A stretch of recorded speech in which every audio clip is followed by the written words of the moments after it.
এখান থেকে। নদী, তুই এখানে? এতদিন পরে তোর সাথে দেখা। তুই তুই এখানে কি করছিস?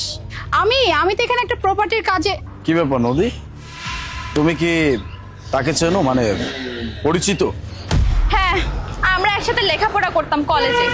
তো তুই তাহলে এখন প্রপার্টির দালালিগিরি করছিস? বাহ, তোর না এটারই যোগ্যতা আছে, তোর আর কি বা করার যোগ্যতা থাকবে? তুই তো কলেজ লাইফে যা অবস্থা করতি, মানে তুই অনেক ব্রিলিয়ান্ট একটা স্টুডেন্ট, তোর ধারে কাছে কেউ আসতে পারবে না, তোর পিছনে পিছনে অনেক ছেলে ঘুরঘুর করতো, আর তুই কিনা এখন শেষ পর্যন্ত দালালিগিরি করছিস? বাবা রে বাবা। আর আমাকে দেখ, আমি যদিও কলেজ লাইফে এতটা ব্রিলিয়ান্ট স্টুডেন্ট ছিলাম না, তারপরে এখন আমাকে দেখ, আমি এখন অনেক রিচ। ও আচ্ছা, আমি তোকে বলে দিই আমি এখানে কেন আসছি। আমি না একটা প্রপার্টি কিনতে আসছিলাম। অবশ্য তুই যেহেতু এখন প্রপার্টির দালাল, তো তুই আমার ফ্রেন্ড হিসেবে এই কাজটা করে দিতেই পারিস। আমি না তোকে 10% ডিসকাউন্ট দিয়ে দিব। 10%? তুমি না মাত্র বলছো সে তোমার ফ্রেন্ড ছিল, তাহলে তাকে 10% কেন? আমরা দরকার পড়লে কিছু টাকা বাড়িয়ে দিব, কোনো সমস্যা নেই, তাতে যদি তার একটু হাতে টাকা পয়সা আসে। আফটার অল আমার তো টাকা পয়সা দিতে কোনো সমস্যা নাই। একদম ঠিক বলছো।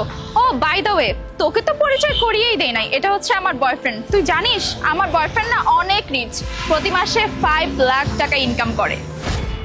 নদী, তুই যেভাবে ভাবতেছিস ব্যাপারটা আসলে এমন না, তুই আমাকে ভুল বুঝতেছিস। ও আচ্ছা, তাহলে তুই কি বললি এখন? তোর অনেক ইচ্ছা ছিল তুই নিজের পায়ে দাঁড়াবি, স্টাবলিশ হবি, তাহলে এটাই তোর স্টাবলিশ হওয়া, তাই না? আমার দিকে একটু দেখ, আমি না এখন কি জানিস, বিজনেস লেডি। তুই আমার মতো যদি একটা কাজ করতি তাহলে আমি মনকে বুঝিয়ে নিতাম যে যাই হোক আমার মতো তো কিছু একটা করছিস, কিন্তু না, তুই কি করছিস, শেষ পর্যন্ত দালালিগিরি করছিস। আর তুই কি পরে আছিস? কম দামি একটা শাড়ি। এটা দেখে তো আমার মনে হচ্ছে তোর না অনেক অভাব অনটনের মধ্যে দিন যাচ্ছে, হয়তো অনেক ঋণও করে রেখেছিস।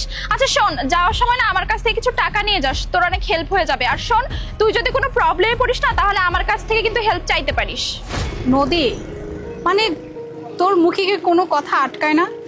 তুই সে বলেই যাচ্ছিস, আর তুই আমার শাড়ি নিয়ে কেন কথা বলছিস? আমি খুব কমফোর্টেবল আছি। হ্যাঁ, যে শাড়ি আমি পরে আছি সেটা প্রাইস যতই হোক না কেন, আমি এই শাড়িতে খুবই কমফোর্টেবল।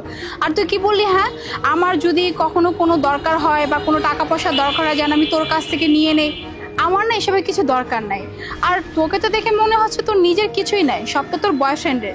তো বয়ফ্রেন্ডের টাকায় আর কতদিন চলবে? হ্যাঁ, মানে আমি তো ভাবছি তুই হয়তো চেঞ্জ হয়ে গেছিস, কিন্তু না, তুই কলেজ লাইফে যেমনটা ছিলি বরং এখন তো দেখতেছি তার থেকেও 2 গুণ বেড়ে গেছিস।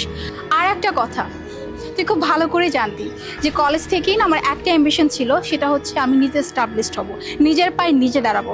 আর আমি যথেষ্ট ক্যাপেবল। হ্যাঁ, আমি নিজের টাকায় নিজে ইনকাম